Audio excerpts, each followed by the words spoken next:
Salut, c'est moi Blas et T'as oublié la chaise, Blas. La chaise. Mais Bob, je vais pas refaire encore le gag de la chaise façon youtubeur pro comme dans l'épisode 1 de la 306. Bien sûr que si, t'as gagné plus de 400 abonnés avec cette chaise. Même si on sait tous que c'est moi la véritable star ici. Oh oui. Bon, ok, envoie-moi cette foutue chaise. La voilà. Tu pouvais pas t'appliquer? Non. Banane. Bah voyons. Non mais tu crois vraiment que cette chaise, ça va lui donner envie de s'abonner? Oh oui.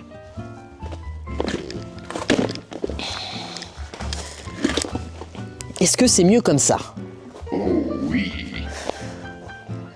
Salut, c'est moi Blas et bienvenue sur Bière Éthanol. Aujourd'hui, je vais te raconter comment j'ai bien cru perdre mon Tucson à cause d'un accident. Si t'as déjà vu ma vidéo sur la 306, alors tu connais déjà un peu l'histoire. Si t'as pas déjà vu ma vidéo sur la 306, tu peux la retrouver juste là, tu peux cliquer, vas-y. Et sur cette 306, je ne devais faire qu'une simple conversion éthanol. Ma femme ne voulait pas que je la modifie, mais bon. N'est-ce pas, Bob? Sans regret, c'était hilarant. Disons que ça ne s'est pas passé comme prévu. J'y suis pour rien. Banane. Allez hop, générique. C'est parti.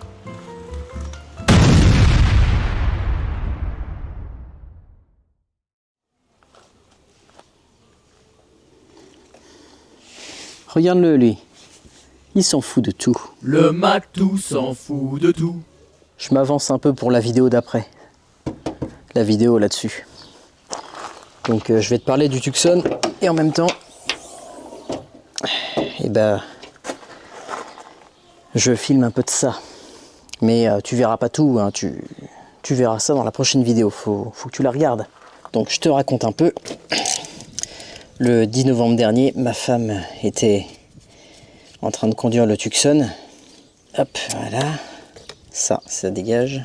Ça aussi, voilà. Quand un genou lui a coupé la priorité à droite, ce qui est un peu emmerdant, il faut un tournevis plat. Donc ce petit jeune s'était engagé un peu trop rapidement et n'a pas vu que ma femme était là et qu'il n'était pas prioritaire. Donc ma femme s'est pris un kangou en latéral avec le Tucson. Heureusement, le choc s'est produit à faible vitesse. Ah, c'est tout collant. Ouais, c'est tout collant. On a évité tout ce qui était déclenchement d'airbag, tu vois, c'est préférable d'éviter ces choses-là. Oh, dégueulasse. J'aime pas quand c'est collant comme ça. Et concernant ma femme dans l'accident, je te rassure, elle a rien eu. Il y avait pas les enfants avec elle, elle était toute seule. Et justement, elle achetait les jouets des enfants pour Noël, donc...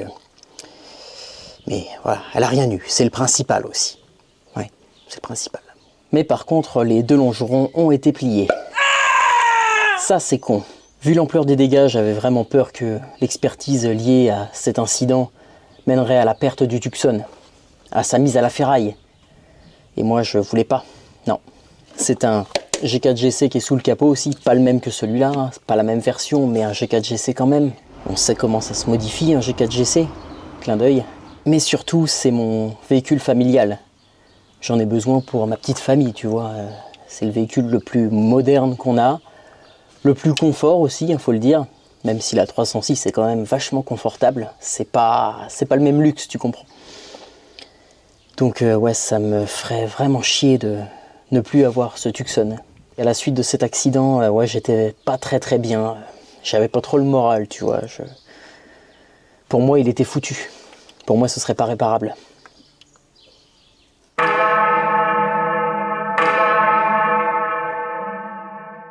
Je pensais pas te montrer le Tucson sur la chaîne comme ça. J'aurais préféré dans un contexte différent, mais là, comme tu peux le voir, il y a eu un problème. Est-ce que ça t'est déjà arrivé de voir l'une de tes caisses risquer de finir à la casse à cause de quelqu'un d'autre, sans même que tu sois responsable? Bah là, moi, c'est mon cas. Parce que tu vois, ce Tucson, c'est pas juste un Tucson CRDI comme on en voit partout. Non, non. Lui, c'est un import Allemagne, c'est un Tucson avec un 2 litres CVVT. C'est le même moteur que dans les Hyundai Coupé CVVT en 2 litres. 2 litres CVVT, très bon moteur, G4GC. Et en France, des Tucson essence, ça court pas trop les rues, non. Donc chez nous, dans notre beau pays rempli de Tucson diesel, ce type de Tucson est relativement très rare. D'autant plus que lui, ce n'est pas un 4 roues motrices, c'est un traction. Encore plus rare. Si à l'avenir tu es confronté à ce genre de cas comme moi, j'ai envie de te montrer que on peut sauver une vieille bagnole, parce que oui, elle est vieille, 2009, 200 000 km. Donc il y a de fortes chances qu'il soit déclaré VEI.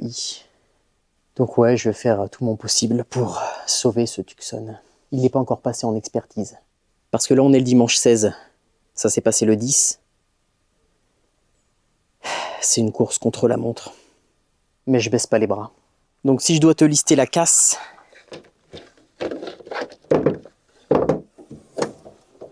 Le capot est plié. L'aile droite est pliée. L'aile gauche, bah, elle est pliée. Le pare-choc, il est mort. L'optique droit, a priori, il serait peut-être pas mort. Mais bon, de toute façon, c'est un optique tuning, machin, pas d'origine, mais homologué. Donc c'est vendu par paire, et comme lui, il est mort, bah, tu veux que je foute quoi de celui-là? C'est mort. La façade, elle est morte. La baie de pare-brise, elle est morte. Ah, puis il y a les charnières de capot aussi, mais bon, ça, tu t'en doutes, hein, vu la gueule du capot. Et t'as les longerons qui ont un peu bougé. Surtout le gauche. Bon, je pense que tu vas voir que dalle, mais... alors, celui-ci. Est-ce que tu vois? Il est là, là. Normalement, lui, je pense qu'il doit être un peu plus droit que ça. Il est courbé vers la droite. Enfin, vers la gauche, là, dans le sens de l'image, là, mais vers la droite quand t'es dans le véhicule. Et l'autre côté, bon, là, tu vas pas voir, hein, c'est mort. Parce que t'as la batterie qui passe au-dessus. Déjà, tu vois bien que la batterie, elle est pas droite. Donc, t'as le longeron qui est en dessous.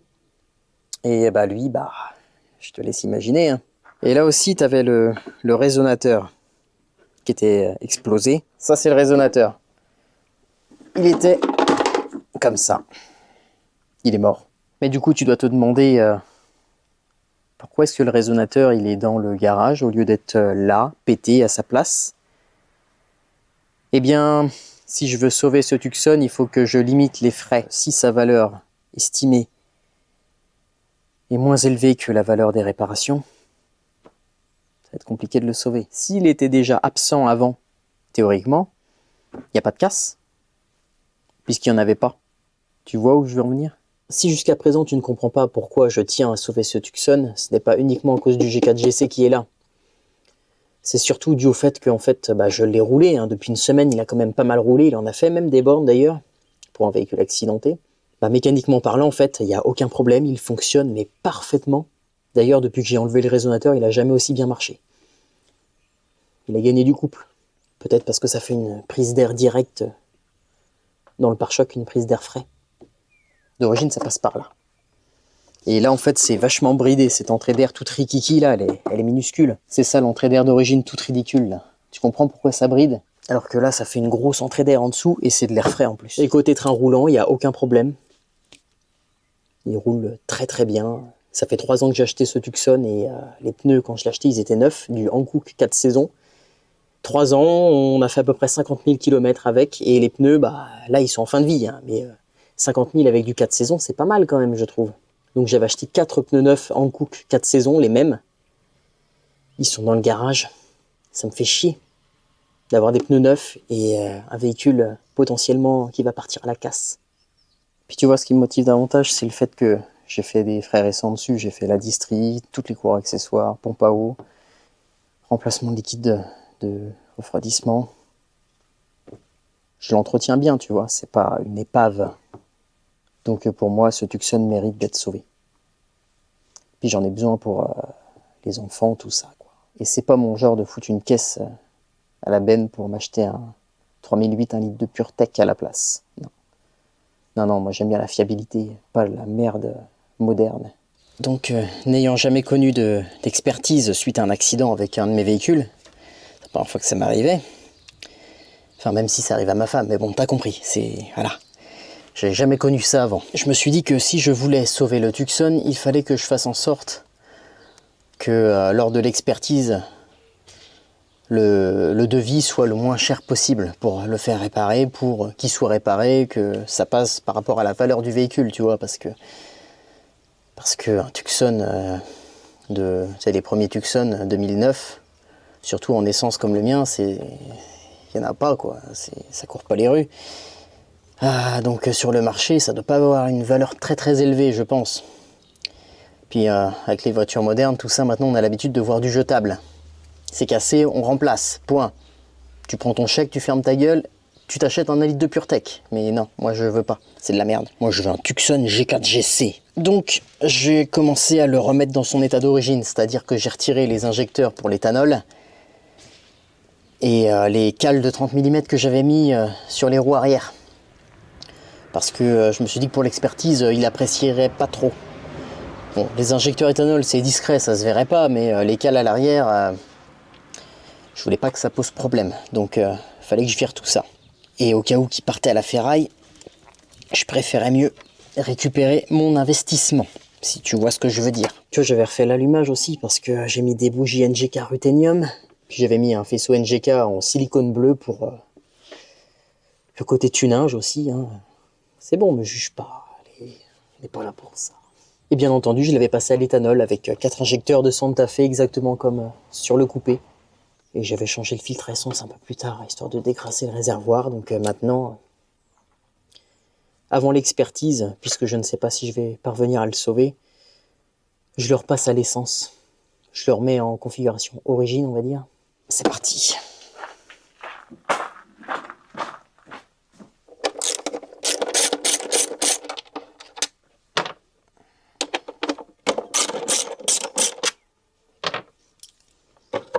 Waouh, tout beau, tout neuf.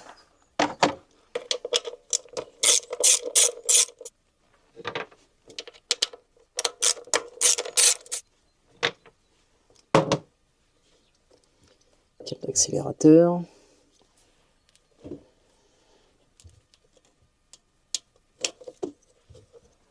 Alors c'est vrai, faut enlever directement la rampe et après je peux enlever le faisceau. Bah non, c'est pas du 10, c'est du 12 je crois. Hop, voilà. Et de une. Oh, elle était un peu dure, ça. C'est moi qui avais serré ça comme ça, la dernière fois. Oublie pas de mettre des gants. C'est important. Voilà, puis le moteur est un petit peu chaud parce qu'il a roulé tout à l'heure, le Tucson. Tu vois, il a accidenté, mais il roule quand même. Il roule très très bien, je te le dis. C'est pour ça que ça me fait vraiment chier si je n'arrive pas à le sauver. Voilà. Ah, là, ça sent l'essence parce que, comme je te l'ai dit, j'ai remis de l'essence dedans. Puisque je remets les injecteurs d'origine. Bon, j'ai mis que 20 balles. J'ai été quasiment sur la réserve d'éthanol. Allez, débranchez-vous. Oh putain, c'est chiant à faire ça. Tu t'en fous, toi, tu regardes juste. Hop, voilà. Ça. Le faisceau d'injection et la rampe. Ah, il était mal clipsé, lui. Ouais, à moins que ça a bougé peut-être quand... Ouais, je sais pas. C'est un peu caramélisé. Maintenant, il faut que j'enlève les agrafes. Et ça, c'est un peu la merde. J'ai pas de pince exprès pour faire ça. Donc, je le fais avec mes petits tournevis. Écoute, c'est comme ça qu'on fait. Et n'oublie pas de porter des gants, c'est très important. Hop. Premier injecteur, ok. Le deuxième. Ouf, on va peut-être éviter de rayer ça quand même. Hein, c'est un G4 GC. C'est pas un 1,5 litre DCI ou du TDI. Ah, désolé pour les dieselistes qui regardent ça. Ici, t'es sur biéthanol, mon gars. Hop là, 2, 3. Pouf. Ah. Je me suis pris une giclette d'essence dans la gueule. Oh putain, je m'y attendais pas. On est sur biéthanol. Ici, on se prend des faciales de 95-10 mélangées à l'E85. Du coup, ça fait du E combien? J'ai l'habitude de convertir à l'éthanol, pas de déconvertir à l'essence traditionnelle. C'est pas dans mes habitudes, ça. Voilà. Ah, j'aurais peut-être dû mettre des chiffons. Ouais, chercher des chiffons quand même. On n'est pas des sauvages. Bon allez, j'en prends un crade, hein, après tout. Non, lui il est trop crade. Je prends lui qui est moins crade. Voilà, lui il est moins crade. Hop, tiens, regarde donc. Ceux qui disent que l'éthanol ça bouffe les joints. Ces injecteurs-là, à la base, c'est conçu pour de l'essence. C'est pas fait pour de l'éthanol à la base. 3 ans à rouler à l'éthanol, 50 000 km. Toujours aussi souple. Donc, ceux qui disent que l'éthanol c'est de la merde, c'est qu'ils n'y connaissent rien. Ou alors c'est que leur véhicule est trop ancien. Parce que quand un véhicule trop ancien, par contre, là oui, les vieux joints, c'est pas compatible. Ça, je suis d'accord. Mais normalement, à partir des années 2000, t'es plus emmerdé avec ça. Mais bon, après, c'est vrai que je te recommande quand même, si tu peux, de mettre des joints 100% compatibles éthanol. Au moins, t'es pas emmerdé sur le long terme. Moi, pour l'instant, mes injecteurs, y compris sur le coupé, pourtant, sur le coupé, ça fait beaucoup plus que 3 ans que je tourne à l'éthanol avec des injecteurs aussi comme ça. Et j'ai pas de fuite. Mais bon, vaut mieux toujours assurer le coup en changeant des trucs par précaution quand même. Donc si tu as possibilité de mettre des joints spécifiques éthanol, ne t'en prive pas. La sécurité, ça n'a pas de prix. Dis celui qui laisse les joints d'origine sur ses injecteurs. Ouais, moi je suis plus habitué au prix de l'essence. Quand tu roules à l'éthanol, t'as plus l'habitude. Lui, ça va être le plus chiant. Allez, doucement, voilà. Oh, ça va, je m'attendais. Putain. Non, c'est bon. On va dire que la rampe, elle est presque vidée, donc bon. Et de 4. Bon, bah les injecteurs d'origine, je les avais remis dans les boîtes de ceux-là, là. Donc on va les remettre sur le Tucson et j'espère que à la suite de l'expertise, je remettrai ceux-là sur le Tucson et ceux-là vont retourner dans les boîtes. Et que ce Tucson continue de rouler par la suite, plutôt que d'être transformé en cube. Je l'espère en tout cas. Injecteur d'origine. Tu vois la différence? Bah, visuellement, à part la couleur, il n'y en a pas. Voilà, voilà. Je remonte le premier.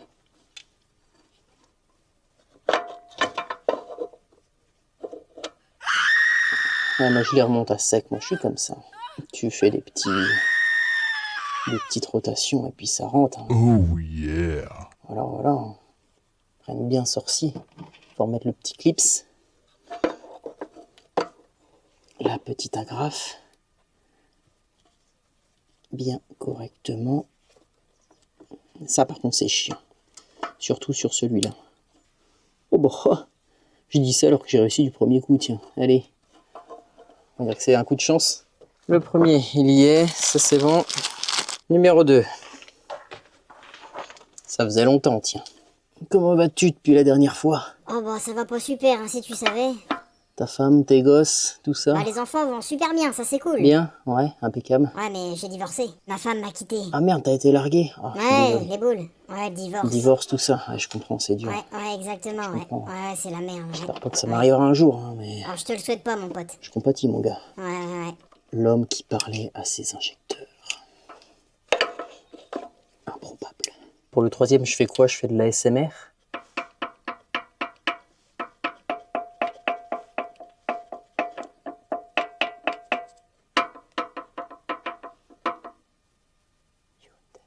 Bon allez, j'arrête les conneries, là c'est du sérieux. J'essaie quand même de sauver mon Tucson.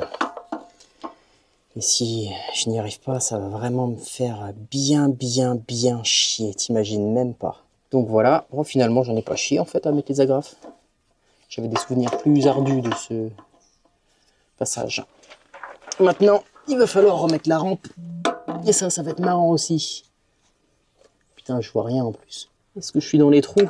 Ouais, on dirait que je suis dans les trous. Putain, Yeah. c'est dans le trou. Oh On yeah. dirait une première fois. Voilà, jusqu'au fond. Oh yeah. Ça peut-être pas dès la première fois quand même. Bonjour et bienvenue dans Bière sans plomb 95-10. En vrai, ça me fait pas trop marrer. J'essaie de faire genre, je suis comique, mais en vrai, je suis plus scolaire que comique. Parce que je me fais chier à faire tout ça et je ne sais même pas si je vais pouvoir sauver cette caisse. Une caisse que j'affectionne quand même. Parce que c'est pas un mazout. Il a un G4GC, ma gueule. Et ça, c'est pas de la daube. Petit clips, ça c'est bon. Et ça, c'est bon, ok. Je fais tout l'aveuglette parce que là, je vois rien en fait. Je suis trop petit. Et comme je fais ça à l'aveuglette, on peut dire que c'est le talent. Oh, pardon. Ça, c'était pas volontaire de ma part. Ni vu ni connu avant l'expertise, c'était d'origine. C'est surtout que je veux pas perdre mes injecteurs éthanol si je récupère pas le Tucson. Je récupère mon investissement. Et je le fais sur NGK, bah... je vais le laisser dessus, je vais pas me faire chier à l'enlever. Ça va montrer à l'expert que tu vois, je mets des pièces de bonne qualité dessus. Putain, ça fait blanchir plastique. Excuse-moi, je me dissipe. Allez. Voilà, les injecteurs, c'est fait. On passe à la suite. L'autre chose que j'ai à faire dessus, c'est d'enlever les cales que j'ai mis à l'arrière, parce que j'ai mis des cales de 30 mm. Ça a beaucoup amélioré la tenue de route, mais l'expert, je suis pas sûr que ça lui plaise, donc je vais les enlever avant. Bon bah maintenant, je vais tester que ça démarre bien. Il n'y a pas de raison que ça ne démarre pas, de toute façon. Il faut laisser le temps de s'amorcer aussi, hein. Ça va pas démarrer tout de suite. On regarde s'il n'y a pas de fuite. Là, j'ai mis plusieurs fois le contact pour allumer la pompe. Pas de fuite. De toute façon, vu que c'est serré avec la rampe, c'est impossible que ça fuit. En tous les cas.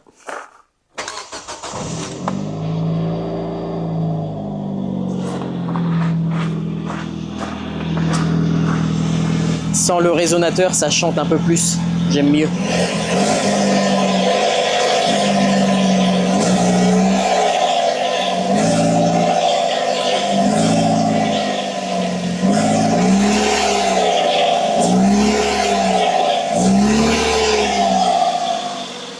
Comme l'écu s'était habitué à corriger avec l'éthanol, là maintenant qu'il est retourné sur ses injecteurs d'origine, il faut qu'il réapprenne à tourner à l'essence comme d'origine. Bonjour et bienvenue dans bière sans plomb 9510. Ici on se prend des faciales de 9510.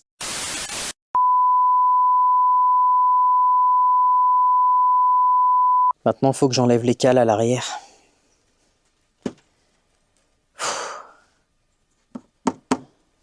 J'espère vraiment pas qu'ils veulent à la casse. Ça me ferait vraiment chier de faire tout ça pour rien, tu peux me croire. Puis du coup, faut le claquer fort. Là, ça a marché. C'est l'occasion aussi de te montrer mon nouveau matériel. Voilà, parce que j'en ai marre de me faire chier à la main. J'investis enfin dans de l'électroportatif. Donc ça, c'est mon cadeau d'anniversaire qui est passé depuis quelques jours maintenant. C'est une clé à choc, autrement dit une péteuse de la marque Class. T'es un peu bas là, non? Je vais te monter un petit peu. Là, c'est comment là? C'est mieux? Ouais? C'est du Class. Parce que soit t'as la classe, soit tu ne l'as pas. Tu vois, t'as tous ceux qui ont du Milwaukee, du DeWalt un petit peu aussi, hein, du AEG, du... Qu'est-ce qu'on voit d'autre aussi? Ryobi. Enfin bref, t'as compris, je vais pas te faire la liste. Class, t'en vois pas du Class? Bah non. Tu connais Class? C'est fait pour les pros, pour les garages. Bon, je te le dis tout de suite, hein, c'est pas du tout sponsor. Hein. Je l'ai acheté avec mes sous. Enfin, avec les sous qu'on m'a donnés pour mon anniversaire, t'as compris. C'est mon cadeau d'anniversaire, comme je te l'ai dit. Et donc, moi j'aime bien la marque Class. Et ils ont débuté récemment, ça doit faire à peu près 1 an je crois, leur gamme d'électroportatifs.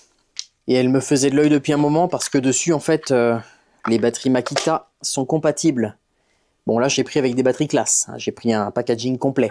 Mais vu que j'ai déjà une perceuse visseuse Makita, et ben je peux mettre les batteries Makita dessus. Et c'est fait pour, ça marche. Donc avoir un combo Makita Class plus pour le côté mécanique, puisque eux ne font que de la mécanique automobile, ou enfin de la mécanique en tout cas. Le Mac-tout s'en fout de tout. Et alors que Makita, bah, c'est plus général, quoi. Donc à l'avenir, je m'équiperai sur du Makita pour les choses que Class ne font pas, et Class pour la partie mécanique. Les présentations sont faites avec la péteuse Class.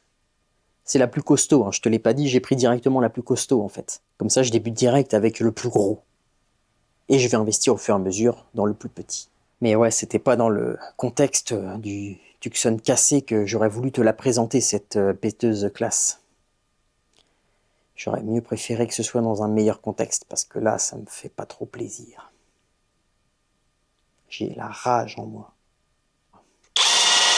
Quand je te dis que j'ai du classe, je déconne pas, tu vois. Mes douilles de clé à choc, j'ai la petite péteuse pneumatique là. Celle-là, elle est vraiment super parce qu'elle est compacte et elle est balèze. Les douilles pour les jantes, bah justement, on va s'en servir. Hop. Il y a un peu de bazar, je suis désolé. Ça, je vais pas à me justifier. Voilà. Puis tu vois, j'ai aussi cette magnifique collection de tournevis classe. J'ai aussi ma grue d'atelier classe. Ma chèvre, elle est balèze. T'as la classe ou tu l'as pas. Oh yeah. Hop. Mon cric aussi, c'est du classe. Alors, normalement, je crois que c'est du 19. Eh ben non. C'est du 21. Ma mémoire me fait défaut. Hop, ça je vais pas en avoir besoin. La joie de bricoler dans les cailloux. Oh, mes genoux, ça fait mal. Et Mamie Machine, il m'a montré un truc. Il m'a dit, pourquoi est-ce que tu t'embêtes à faire ça plusieurs fois? Il m'a dit, t'as juste à lever comme ça, et tu descends comme ça. C'est tout aussi simple. Et il avait pas tort. Allez, go.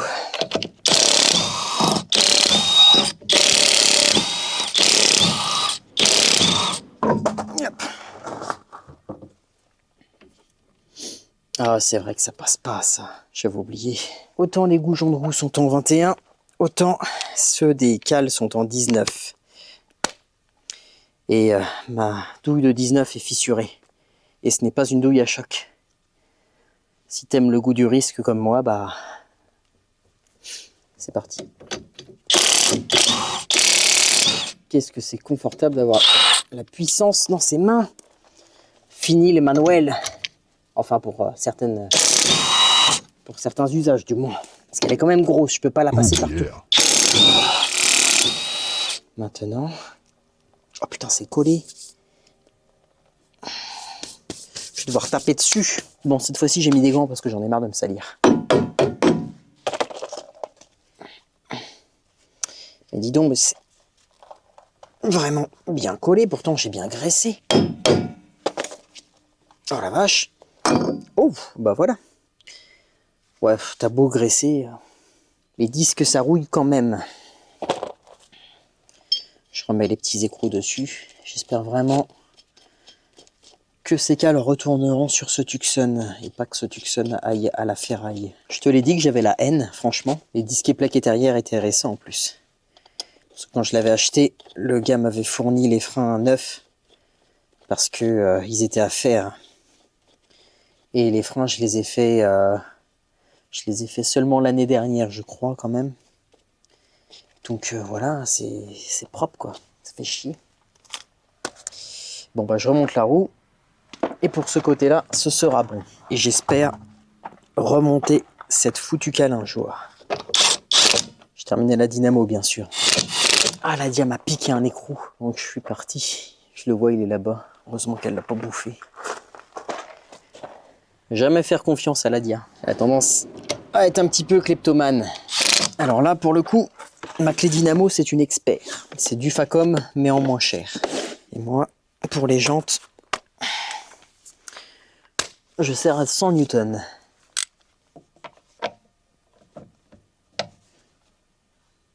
Et serrage en croix, bien sûr. Bien entendu, il y a le frein à main qui est mis. Je rajoute toujours un petit coup pour être sûr. J'ai déjà fait, lui. Ouais, et là, on est bon. Sans cale, comme à l'origine. Ça me fait vraiment pas plaisir. T'as déjà vu le côté là, ça sert à rien que je te montre l'autre côté. C'est pareil.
Oh, Blas, je t'en prie.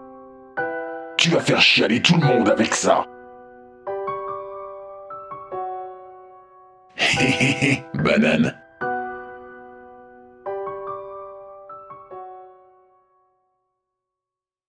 Qu'est-ce que t'es putain de chiant, Bob? Sans moi, tes vidéos sont nulles. Mais qu'est-ce que tu fous là? Non mais Bob, sérieusement, en plus tu m'as fait gaspiller de la vasseur, quoi, merde. Bah ouais, merde, Bob, c'est pas cool, quoi. Bob? Bob? Il est parti. Bon, et maintenant? Tu connais le début, tu connais la fin, puisque dans l'intro tu as bien vu qu'il était réparé, qu'il était là, et que là actuellement il est derrière moi, réparé. Mais tu ne connais pas encore ce qui s'est passé entre les deux. Donc faut que je te raconte aussi. Après avoir mené ma propre expertise officieuse, je savais que les longerons étaient pliés du coup, j'ai dû trouver un carrossier étant équipé d'un marbre pour faire les travaux, pour que l'expertise se passe chez ce carrossier, parce que faire une expertise avec des longerons pliés chez un carrossier qui n'est pas équipé, logiquement, bah c'est pas réparable puisque le carrossier n'a pas le matos. Alors que quand tu déposes ton véhicule chez un professionnel qui a tout ce qu'il faut pour prendre les mesures et tout, ça facilite grandement la chose. Et des carrossiers avec des marbres, il y en a moins qu'avant quand même. Sur les conseils d'un ami, j'ai envoyé le Tucson chez un carrossier qui est à 40 minutes de chez moi. Et bien sûr, il y a été par la route, il roulait très bien. Une fois que le Tucson était enfin chez le carrossier, j'ai dû envoyer un mail au cabinet d'expertise pour leur informer qu'il était prêt à être expertisé. Dans ce mail, j'ai précisé que je voulais garder ce véhicule, que je voulais le conserver, qu'il soit réparé, ne désirant pas rouler en 1 litre de PureTech, en précisant qu'il était importé d'Allemagne et que c'était une version peu commune en France, vu que c'est un essence, un 2 litres essence atmosphérique en 2 roues motrices. Chez nous, c'est quasiment introuvable, pour ne pas dire introuvable en fait, peut-être. Je sais pas trop. Et j'ai joint aussi tout son historique de tout ce que j'ai fait dessus et de ce que je connaissais de l'historique des anciens propriétaires, même s'il n'y avait pas grand-chose. Donc j'ai justifié toutes les pièces que j'ai montées dessus, les marques, pour expliquer que je ne montais pas du Ridex, que je mettais de la pièce de qualité quand même. Car puisque j'avais fait la distrie et tout moi-même, il fallait bien que je montre le sérieux de la chose, que ça n'a pas été fait n'importe comment et avec des pièces de merde. Les jours sont passés jusqu'à ce que je reçoive la réponse. Ça y est, le rendez-vous était fixé. Et ensuite, j'ai attendu la date de l'expertise et j'ai surtout croisé les doigts. Donc j'ai attendu, les jours sont passés, 1, 2, 3, 4, je sais plus, peut-être une semaine, je sais plus. Avant d'avoir la réponse de l'expert, pour dire que, je pense que tu t'en doutes, hein, qu'il était réparable. Les réparations du Tucson ont coûté plus de 4600 €. Je sais pas combien il a été estimé par l'expert, mais moi je l'avais acheté 4008 avec un peu plus de 150 000 km. Ensuite, il a encore fallu attendre le temps que les réparations se fassent. Ça a été long, ça a été long. Décembre, janvier, début janvier. On l'a récupéré début janvier. Et voilà, le Tucson était enfin rentré à la maison. Tu sais ce qui s'est passé ensuite? Eh ben, je me suis empressé de remonter les injecteurs et les cales. J'étais content.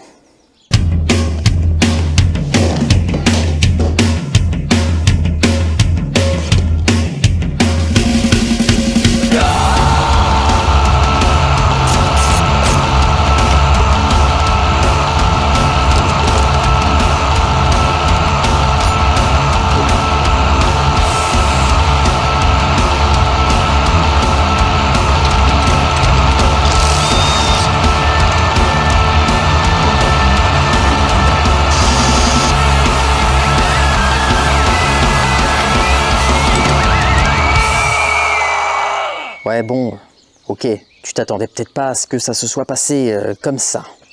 J'étais content aussi, hein, voilà quoi. Excitation, tout ça.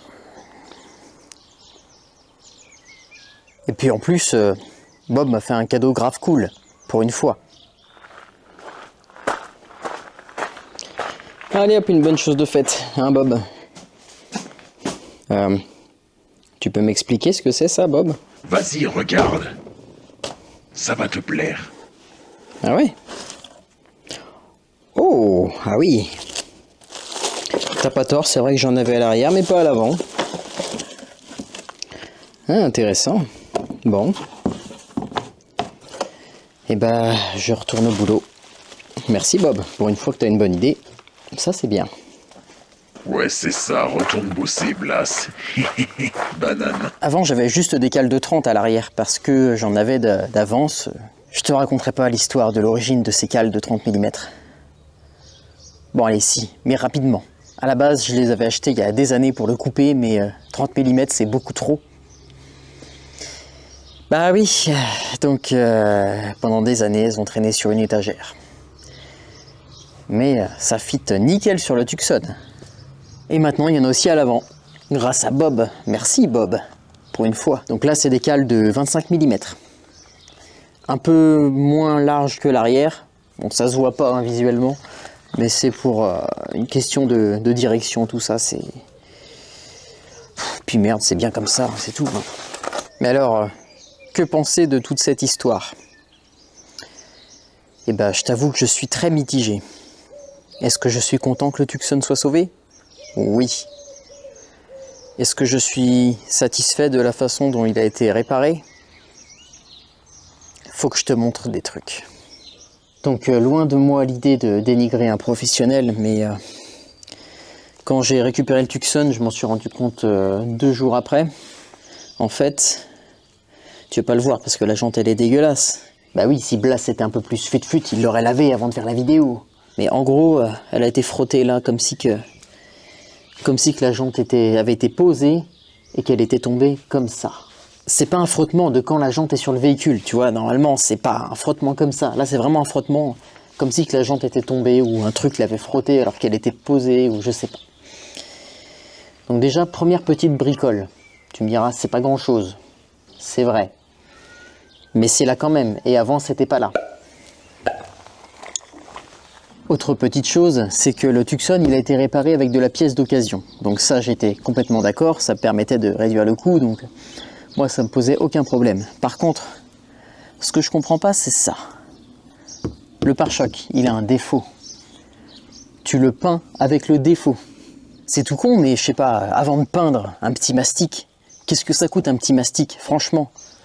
Je sais, c'est pas grand chose, c'est encore du détail, mais c'est con quoi, quitte à faire le boulot, autant le faire propre jusqu'au bout quoi.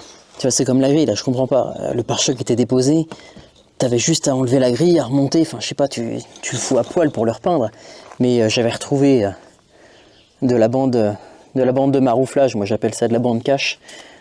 J'en avais retrouvé qui était resté là, qui était même pas enlevé. Donc ils ont dû repeindre sans démonter les grilles. Je comprends pas le délire. T'as le pare-choc qui est déposé, tu peux tout démonter dessus, mais non, tu le fais pas. Je comprends pas. Les optiques tuning là, ils ont réussi à me les retrouver. Exactement les mêmes. Donc l'expert a accepté de changer les deux, puisque ça coûtait moins cher que de changer un seul phare, parce qu'en fait il y avait que celui-là de pété. Mais vu que c'était vendu par paire, bah, il n'y avait pas le choix que d'en acheter deux. Et l'expert a accepté, ça c'est cool. Par contre j'ai l'impression qu'il était remonté avec le cul, parce que quand tu regardes, l'optique là il dépasse de ce côté-là.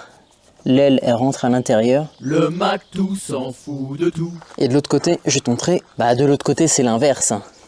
C'est l'aile qui ressort et l'optique qui est rentrée à l'intérieur. Donc niveau ajustement, ouais c'est pas ouf. Hein. C'est comme l'ajustement au niveau du capot là, regarde. Et si on compare avec l'autre côté, bah voilà. C'est pas tout à fait pareil. Hein. Et maintenant, je vais t'ouvrir le capot. Le Mactou s'en fout de tout.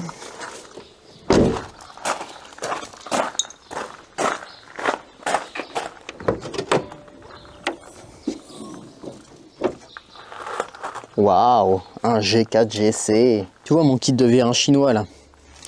Il les avait montés dans le mauvais sens. Ce qui fait que ça les a frottés et tout, et bah du coup t'as la peinture qui se barre dessus, là il y a de la rouille dégueulasse là. Et bah voilà, c'est moins joli. Et surtout ça marchait pas aussi bien. J'ai dû les remettre. Tu dois te demander pourquoi est-ce que je tiens le capot avec ma tête sûrement. Et alors en fait, ces kits de vérin, c'est pas d'origine, c'est moi qui avais rajouté ça. On les trouve sur AliExpress notamment, chez les Chinois, parce que d'origine c'est une béquille. Sauf que le carrossier ne les a pas remontés dans le bon sens. Donc je remets ça comme c'était avant. Ce qui fait que bah, du coup, c'est pas terrible quoi. Ça s'ouvre pas super bien. J'aime bien les vérins pour les capots. Voilà. Et maintenant... C'est ridicule, tu trouves pas? Et voilà. Beaucoup mieux. Comme avant. Par contre, il y a un truc qui est bien, c'est qu'ils m'ont mis un capot avec un insonorisant à l'intérieur. J'en avais pas d'origine. Et j'ai pas trop compris, et ça a été peint aussi là. Je comprends pas. Je sais pas comment ils ont fait. Alors que pourtant tout devait être déposé, je comprends pas. Ils ont dû frotter contre un truc, là ça fait une sorte de grosse rayure, grosse arête là, et puis là ça s'écaille. Et là c'est la rotule qui est peinte, je sais pas comment ils ont fait, je comprends pas. Et je suis peut-être un peu trop maniaque, mais je sais pas, moi les écritures comme ça je les effacerais avant de monter les pièces, non? Ça fait plus pro, enfin je suppose. Et la bête pare-brise là qui a été mise dessus, qui a été changée, bah pareil c'est de l'occasion, mais ils m'ont mis une pétée en fait. Elle est pétée comme ça des deux côtés, normalement ça va plus loin. Sauf que bah là il n'y a pas, il manque un bout. C'est pareil des deux côtés. Et attends, c'est pas tout. À ce niveau-là, là, elle est à moitié, je sais pas, à moitié fondue ou un truc qui a écrasé, je sais pas trop, mais c'est dégueulasse. Bon, je sais, une fois de plus, ça se voit pas beaucoup, c'est du détail, mais bon, ça fait quand même plein de détails qui s'accumulent et puis qui font que... bah, voilà quoi. C'est comme le petit bitonio là. Bah, il y était plus. Et ça sert à quoi? Ça sert pour l'alarme. C'est un poussoir qui appuie là pour dire que le capot est fermé. Et ça, il y était pas. J'ai dû en choper un sur AliExpress. C'est un peu de la merde, il bouge. Encore un détail de plus, quoi.